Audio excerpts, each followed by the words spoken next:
Magandang araw mga kaibigan.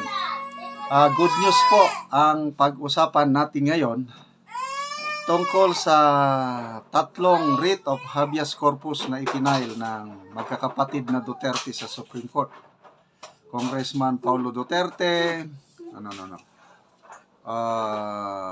Mayor Baste at Kitty Duterte separate writ of habeas corpus petition pinail sa Supreme Court. Ang Supreme Court nagbigay ng 24 hours deadline para mag-submit ng comment ang mga respondents. Office of the Lucas Bersamin, AS, DILG, PNP, sino pa yung mga ito. Grabe, may post si Attorney Sal Panelo. Tumatay yung abogado ni Kitty Duterte. 39 minutes ago. Breaking, sabi niya.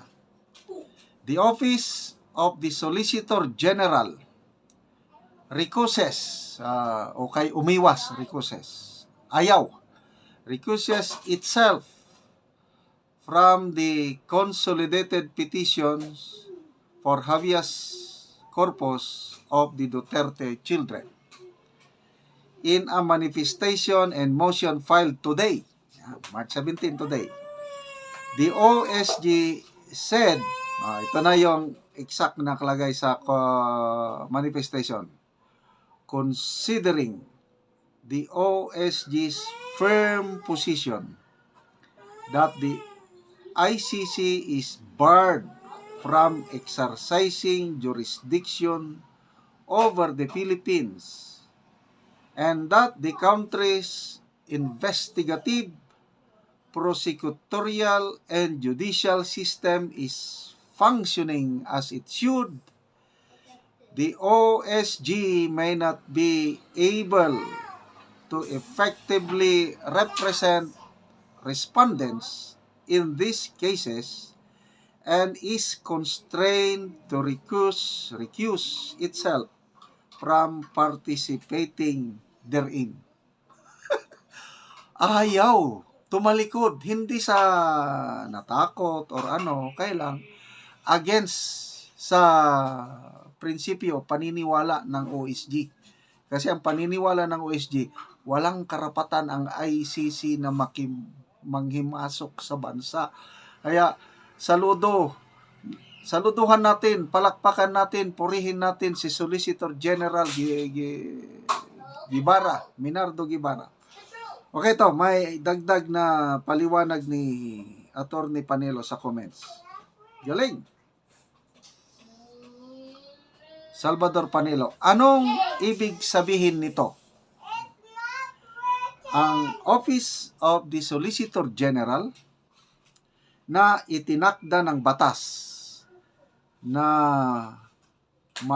para maging abogado ng gobyerno ay umiiwas or tumatalikod sa tungkulin nitong depensahan ang gobyerno laban sa mga petition for habeas corpus na hinain ni Congressman Paulo, Mayor Baste at Kitty Duterte sa Korte Suprema para maibalik si dating Pangulong Rodrigo Duterte.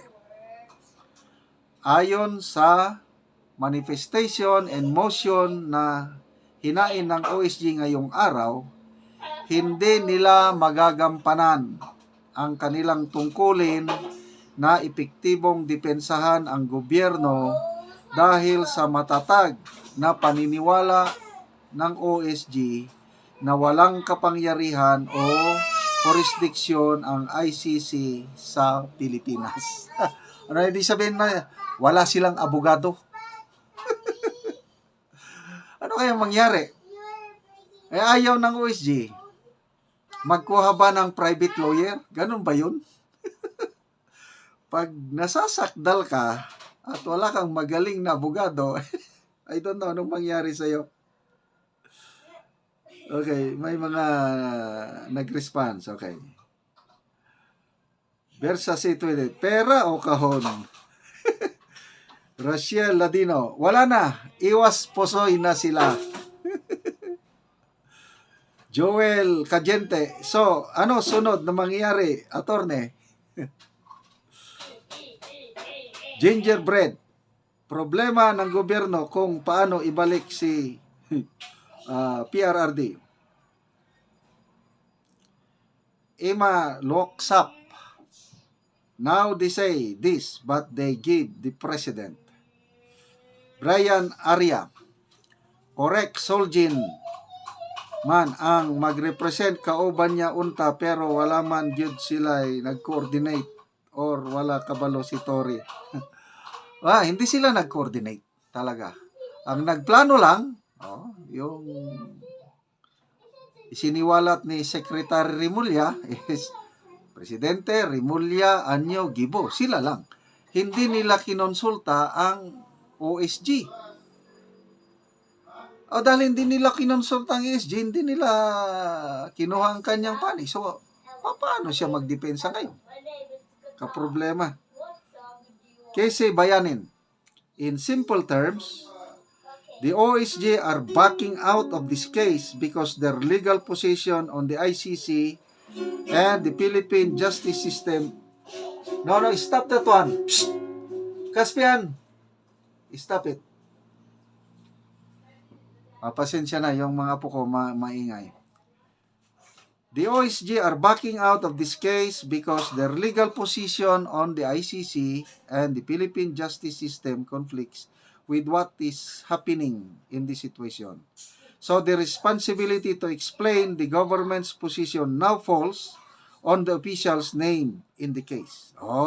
So bahala si General Torre magdala ng kanyang sariling abogado. I stand with VP Sara. Sabi niya, hindi naman kasi sila ni-consult. Hindi nila isinama ang OSG sa pagplano.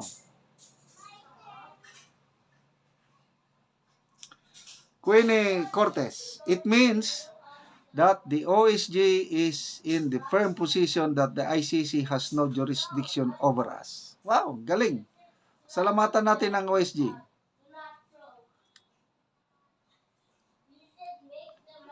Christine Lagrimas Joy. OSG knew the precautions, that's why they responded in that way. Itagong pangalang Sam. See? If that is OSG's position, why then was PRRD brought rather than kidnapped to ICC? Yan. Elves Villarta, the admin might replace him ASAP. Yun. Posible yun. Kung ayaw niya, baka mag-resign si OSG or tanggalin siya. Okay, mga kaibigan, salamat sa inyong patuloy na panonood. Nakakatulong kayo ng malaki sa tribong Talandig. At ang ating income, namimigay tayo ng yero at pako para ma-repair ang sira-sira nilang bahay. Panoorin nyo ang video na ito.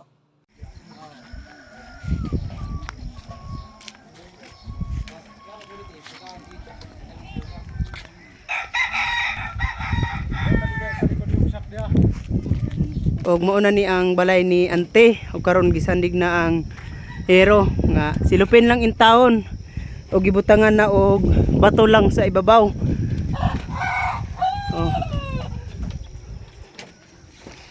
Mauna ni ang atop ni ante nga silupin. Apan hapit na ni magisi kay ang bato nagkuan naman ang bato. Sumurag mahulog na. Kay magisi naman ang silupin, nag-crack naman. Mauna ni ang atop. Ang ngero po niya, gi-isklastipan na lang. Gi-isklastipan. Mauna ni kagagmayon sa ilang balay. Nga bulsot-bulsot na gani.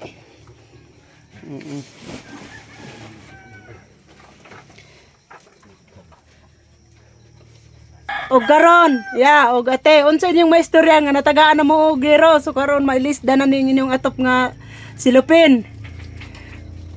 Unsa inyong maistorya? Salamat mi sa Ginoo nga gitagaan mi sa sin nalipay gid mi kaayo. Oo.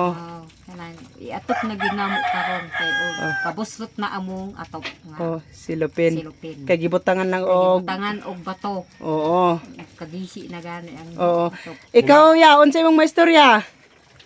Hinaot nga magpadayon pa ning inyong programa nga ingani para daghan pa matabangan nga nanginanglan sama sa mga. Oo, sama sa inyo. Oo, salamat po Salamat sa dia. Ginoo. Oo, salamat sa Ginoo. Sa Ginoo gid kaayo ha. Oo, lagi. So, muni ang ilang payag, giisklas-tipa na lang ang ilang ngero. Ang ilang balay, maupod ni kagagmayon. So, ilang plato, pila lang kabuok. Tugoy-tuy. So, mao na lang gid ang ilang gidakon sa ilang balay. Ug salamat sa Ginoo sa nagtan-aw sa video sa YouTube. Salamat sa inyong pagtabang sa sama ilang ate ug kuya nga nagkalisod sila nga natabangan na gyud sila. Salamat and God bless us all.